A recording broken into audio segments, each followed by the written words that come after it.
Ова се настаните од денес. Училиштата се подготвуваат за едносменска работа. Учебници ќе има. Со грандиозниот театарски проект Алиса во земјата на стравовите се спушта завесата на 64-тото Охридско лето.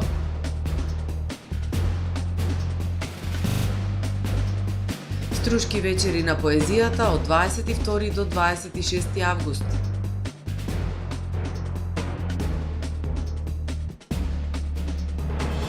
Трето издание на меѓународниот меморијален турнир во ракомет Крсте Андоновски.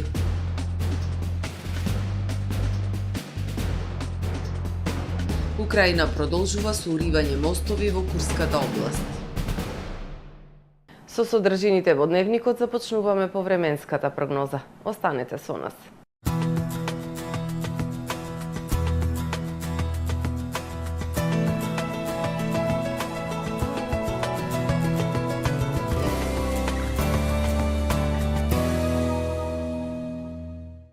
Денес во Охрид имавме умерено облачно време со сончеви периоди и максимална дневна температура до 25 степени Целзиусови. Во попладневните и во вечерните часови услови за врнежи од дожд. Во среда на британските острови, северна, североисточна Европа и централна Европа ќе превладува умерено облачно и нестабилно време со врнежи од дожд и грмотевици. Локални врнежи се очекуваат и во северните предели на Балканскиот полуостров. Во останатите делови од стариот континент ќе превладува претежно сончево и топло време со појава на локална облачност.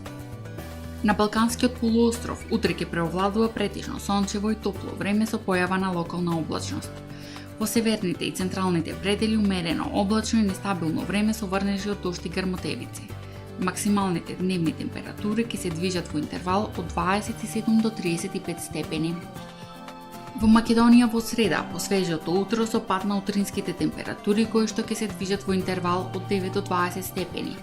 Во текот на денот ќе преовладува претежно сончево и потопло време со појава на локална облачност, со дневна температура која што ќе биде во пораст.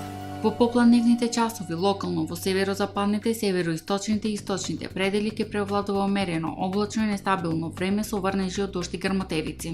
Ќе дува до умерен североисточен и северозападен ветер кој што ќе достигне брзина до 25 км на час. Максималните дневни температури во Македонија утре ќе достигнат од 23 до 33 степени. УВ индексот ќе има вредност 7. Во Охрид во среда ќе преовладува претежно сончево и топло време со појава на локална облачност. Во попладневните часови се услови за слаби и локални врнежи од дожд. Минималната температура од 15 степени, додека пак дневната ќе достигне до 27 степени. Во Охрид во четврток и петок ќе преовладува претежно сончево и потопло време со појава на локална облачност. Минималната температура од 16, односно 15 степени, додека пак максималната дневна ќе достигне до 28, односно 29 степени.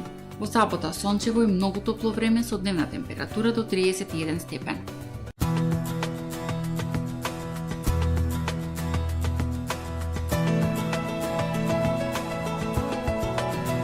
Гледавте Метео на ТВМ по соработка со Трпе Инвест.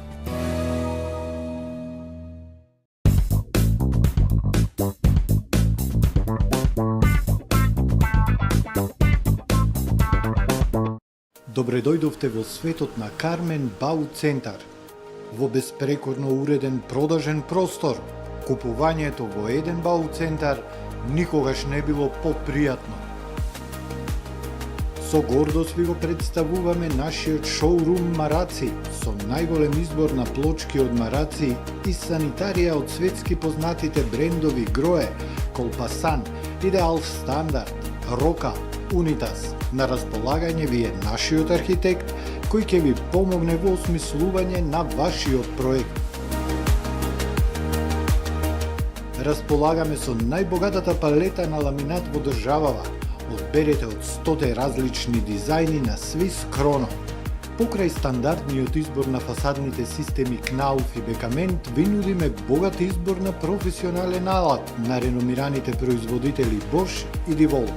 Кармен Бау Центар на улица Железничка. Тамаро е 25 години охридски водички лидер и препознатлив бренд. Обуките од менаџерскиот тим се доказ за максимална посветеност кон вработените. Тамаро Холдингот се грижи за организацијата и на време пренесените информации кои отсликуваат тимската работа. Секој успех на вработениот е успех и на компанијата. Маркетите располагаат со производи со висок квалитет од секакви брендови по одлични цени. Вкусните печива од Ана Бела пекарата се веќе омилен појадок на многу потрошувачи во Охрид. Ана Бела кујната услужува голем број на потрошувачи и компании.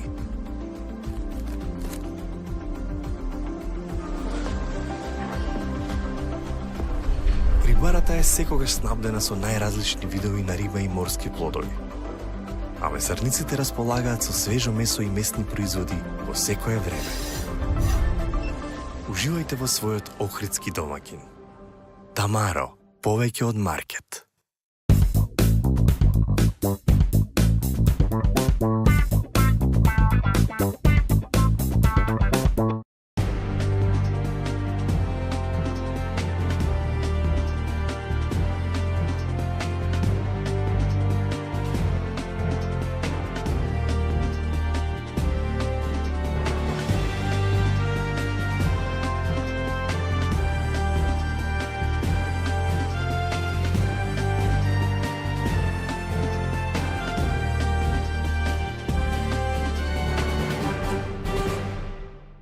Добар ден, прво издание на Дневникот на ТВМ. Училиштата се подготвуваат за едносменска работа. Во земјава 124 основни и средни училишта се подготвени за воведување на истата. Во Охрид едно училиште веќе започна ваков вид настава. Новиот концепт, настава во една смена, подразбира 8 часа во училиште, следење настава, подучување, завршување домашни обврски и дополнителни наставни активности. Министерката за образование вели, учениците оваа учебна година ќе имаат учебници, а преку јавна расправа ќе се ревидира наставната програма од 1 до 9 оделение. Во Охрид во едно училиште веќе има едносменска настава, а во земјава 124 основни и средни училишта се подготвени за воведување на истата. Во меѓувреме се прават сериозни анализи за уште 50-тина од огледно време со доградба на училници да може да почнат со едносменска настава. Развојно во следните неколку години ќе се прилагодуваат сите училишта за настава во една смена. Министерката за образование вели, учениците оваа учебна година ќе имаат учебници, а преку јавна расправа ќе се ревидира наставната програма од 1 до 9 оделение. Сега децата ќе имат печатени хартиени книги пред себе, изработени во вид на материјали за учење од страна на Бирото за образование и од поедини автори. Значи, децата оваа година ќе имаат и историја и општество 5 и 6 и историја и географија во 7 оделение. Има реакции на родители и на наставници. Значи, оваа година ги ставивме на јавна расправа наставните планови и програми, прво програми па после планови, за 7 и 8 оделение и таа јавна расправа е се уште отворена. Кога ќе заврши тоа, ќе ја ставиме на јавна расправа програмата и за 9 оделение.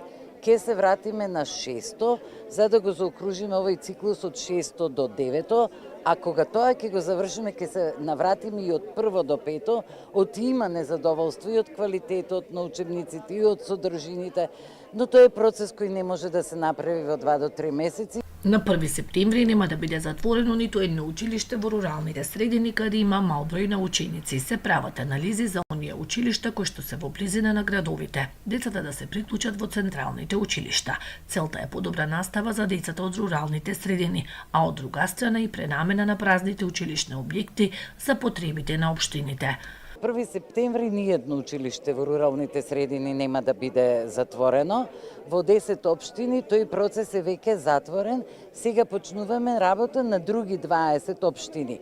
Но се контактира со градоначалникот, со председателот на советот, со директорите на училиштата, се прави анализа. Значи, зборуваме за оние училишта кои се близко до централното на 2 км 3-5, кои имаат по неколку дечиња кои де факто се изолирани во своите рурални следини. Придвижувањето на тие деца во централните училишта ќе предизвика нивна подобра социјализација, дружење со другарчињата, следење на еден поинаков тип на настава, не само комбиниран, повеќе нагледни средства, така да сметаме дека тоа ќе биде во голема корист на учениците, но секако ќе има корист и државата. Тие училишта може да се користат за градинка, за било што и е потребно на општината. Новиот концепт на настава во една смена подразбира 8 часа во училиште, следење настава, подучување, завршување на домашните обврски и дополнителни наставни активности. Со грандиозниот театарски проект Алиса во земјата на стравовите во изведба на Југословенски драмски театар од Белград, а во режија на еден од македонските најдобри режисери Александар Поповски, вечерва на сцената на Антички театар ќе биде спуштена завесата на уште едно успешно издание на фестивалот Охридско лето. Завесата на 64-тото издание на Охридско лето ќе биде спуштена вечерва на Античкиот театар со представата Алиса во земјата на стравовите од Ева Маховиќ во изведба на Југословенски драмски театар од Белград, Република Србија, а во режија на Александар Поповски. Охрид за мене е едно од најзначајните места на македонската култура и многу ми значи што оваа представа ми гостува тука, кажа Поповски, еден од македонските најдобри режисери со светска слава. Големо и задоволство и голем кејф да ја работам оваа приказна, која што е многу комплексна. Стори, тоа е едно патување низ подсвеста на една млада девојка, која што се сретнува со сите од вработување, од успешност, од љубов, од односи, и од нешто што за мене е уствари трагедија за условно речено младите луѓе. Ке дојдеш до 35 години и ке ти кажат дали си успешен или не си успешен, не си готова, ти си готов. Значи, ако не направиш нешто до 35-та година или до 32-та година, ти веќе не те биѓава. И мислам дека тој феномен на притисок за времето е нешто што е многу интересна тема во овој свет во кој што живееме. И ако успеевме, мислам дека успеевме да раскажеме таа приказна за растегливост на времето, е уствари најубавата работа. За минливоста, за притисокот да се постигне во животот што е можно повеќе, а побрзо, за таа така со времето кои се прикажани во представата зборуваше и дел од актерската екипа. А у овој представи ја играм ту. Во оваа представа јас ја играм кралицата, која всушност е суровата страна на оваа приказна, запакувана во една госпоѓа, на изглед многу нежна жена која отсекува глави бидејќи не може да ја поднесе минливоста, и тоа некој да ја го преземе местото, а и самата таа поминала трнлив пат дотаму, и наместо сега да им го расчисти патот од трњето, за младите таа прави се за да ги избрка. Сето тоа е спакувано на еден прекрасен начин, има многу хумор, но под површината е многу сурово. Мислим да е тема и како интересантна, затоа што Мислам дека темата и тоа како интересна, затоа што се занимава со судбината на младата жена во сегашноста и искушенијата пред кои таа се наоѓа, посебно кога ни е наметнато дека мора да бидеме се до 35-та година, и успешни, и мајки, и да ја пронајдеме љубовта на својот живот. Ја некако имам еден чуден однос према њој, затоа што Јас имам некаков чуден однос кон оваа представа, бидејќи работата на неа ми се поклопи со моја лична одисеја, трансформација и отварање на некои мои стравови, за кои до својата 31 година не бев ни свесен. Таа навистина е представа за стравовите, за некое чекање, за некоја промена на сваќањето на времето, кое страшно се убрзало и не меле сите нас, за обидот да се снајдеме во тој ненормален свет и да преживееме. Со грандиозниот театарски проект Алиса во земјата на стравовите се заокружува едно необично и многу возбудливо издание со кое фестивалот Охридско лето го задржа квалитетот препознатлив во изминатите 64 години. Во 40-те фестивалски вечери над 20.000 љубители на музиката и театарот проследија 36 уметнички настани кои со својот квалитет уште еднаш го потврдија реномето кое фестивалот го ужива во светот. Максимално се вложивме да бидеме добри домакини на над 800 врвни уметници и докажани театарски куќи од 24 земји ширум светот. гледалиштата на античкиот театар, црквата Света Софија, предворието на Света Софија, Долни Сарај и Центарот за култура беа исполнети до последно место, а тоа ни дава за право да кажеме дека понудивме квалитет, со кој го оправдавме епитетот на препознатлив и единствен фестивал на Балканот. Фестивалот Охридско лето, како дел од Европската фестивалска асоциација со седиште во Брисел, ќе продолжи да ги негува високите културни вредности, за да го задржи епитетот високо реномиран фестивал многу пошироко не само во Европа. Директорката на фестивалот Наташа Поповик упати јавна благодарност до сите изведувачи кои, како што рече, преку своите настапи докажаа дека сцената на Охридско лето припаѓа само на најдобрите. Се заблагодари на селекторите Бисера Чадловска и Сања Арсовска и до целиот тим на фестивалот за посветената работа на уште едно успешно издание на Охридско лето. Струшки вечери на поезијата, како еден од најстарите и најзначајни светски поетски фестивали, ќе се одржи од 22 до 26 август во своето автентично издание на препознатливите локации под мотото Допир на убавината. Поради подготовки на сценографијата и протоколот за овогодинешното издание на фестивалот, на 22 август, четврток, од 15 часот, планирано е да се затвори улицата Борис Кидрич пред платото на Центарот за култура Браќа Миладиновци во Струга, каде што во 20 часот во главната сала е свеченото отварање на фестивалот. На 24 август од 12 часот планирано е затварање на улицата Партизанска во Струга, поради активности поврзани со поставување на сценографијата за затварање на фестивалот, кое според агендата е предвидено за 25 август во 20 часот и 30 минути со меѓународното поетско читање Мостови и врачување на наградите Златен венец, Браќа Миладиновци и Мостови на Струга. Црвен крст Охрид организира напредна обука за укажување на прва помош. Обуката ќе се реализира во месец септември и ќе трае 12 дена. Црвен крст Охрид објави повик за учество на напредна обука за укажување на прва помош која ќе се спроведе во соработка со инструктор од Црвен крст Зеволде од Холандија. Обуката ќе се реализира во Црвен крст Охрид во месец септември 2024 година и ќе трае 12 дена, а кандидатите треба да имат претходно познавање на основи на првата помош и напредно ниво на познавање на англиски јазик. Повеќе информации сите заинтересирани може да добијат на телефоните 046 262 706 и 070 315 309, а пријавите може да ги испратат на следната имейл адреса ohridmajmunche@redcross.org.mk. Од Црвен крст Охрид додава дека претходно беа реализирани 2 вакви обуки во 2016 и 2018 година. Почнува третото издание на меѓународниот меморијален турнир во ракомет Крсте Андоновски. Од денеска до 24 август, љубителите на ракометот во спортската сала Билјанини извори ќе уживаат во надпреварите од суперсилниот турнир на кој ќе учествуваат 8 екипи. Алкалоид, Динамо Панчево, Ловкен, Олимпијакос, Вардар 1961, Партизан, Целје и домакинот Градскиот ракометен клуб Охрид. Надпреварите се распоредени во 3 термини на ден. Во сабота ќе се играат надпреварите за 7, 5 и 3 место, а финалето ќе се игра во сабота во 20 часот.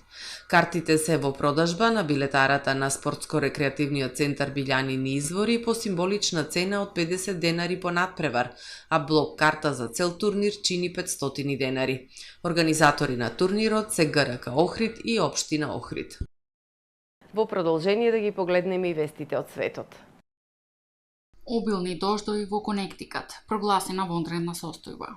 2 жени загинале во обилните дождови кои зафатија делови од Конектикат и Њујоршкиот Лонг Ајленд. Екипите за помош спасиле повеќе од 100 луѓе. Потрагата по преживеани продолжува со помош на кучиња трагачи и дронови.